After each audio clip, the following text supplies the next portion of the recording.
虽不想称绿林王，实力不济屡撞墙。暂且骄傲心中藏，欲成翘楚学老庞。大家好，欢迎收看棋力提高班，我是老庞。棋力提高班是围棋 TV 为大家带来的一档全新的栏目，将以讲解死活常形的方式，为您打好基本功，不再为死活感到恐惧。好了，闲话不多说，且看这个棋形。这个棋形大家应该非常熟悉，俗称板六，脚部的板六。这个板六啊，一共有6个点可供我们选择，但是呢，只有中间这2个点才是要点，因为我们要把棋下到这种地方，会让棋友笑话的，让别的棋友笑话的，所以说我们应该不会去考虑走到边上的这4个点上，因为这个中间是要点嘛，我们都是有一定这个死活基础的棋友，所以说这2个点，是我们主要选择的2个点。那如果作为白棋来说，想杀掉黑棋这个角上的板六，那我们就尝试一下这2个点，比如说先点到这里。作为黑棋来说，2个要点被白棋占到了一个，那黑棋只能去占另一个占另一个。白棋继续破眼，黑棋这个时候只能采取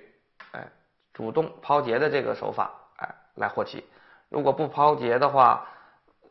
也没有地方可以下，比如说打吃那送死，走到这里也是死刑，都不可以。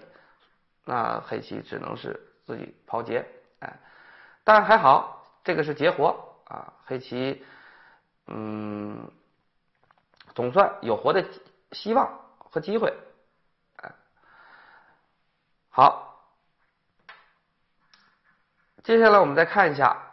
白棋靠到另一个要点上是什么情况靠到另一个要点上，同理黑棋也只能去占另一个要点这个时候白棋是往前破眼还是走到角上长呢？当然是走到这个地方。如果是你走到破眼的这个位置上黑棋这样就2个眼活了这个是比较简单的，大家都能看出来那么白棋就长到角上由于黑棋的气特别的紧，这个时候无法做眼，这个做眼被白棋抓光了被白棋在这里抓光了，所以说黑棋无法做眼，那只能接上。接上以后发现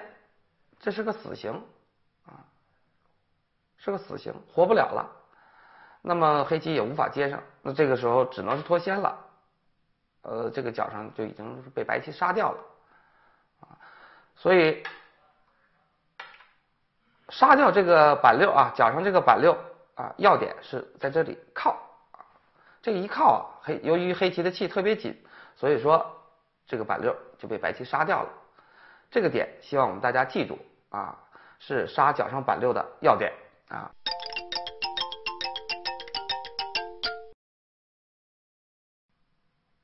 我们再来看一下这个棋形，这个棋形和刚才那个棋形呢有一点小小的区别，就是外边多了一口外气。那多了一口外气和不多外气变化会是一样吗？我们把这道题留给大家去思考然后我们下一期再来一起看一看它的变化有没有区别。好，今天的节目就到这里，我们下期再见。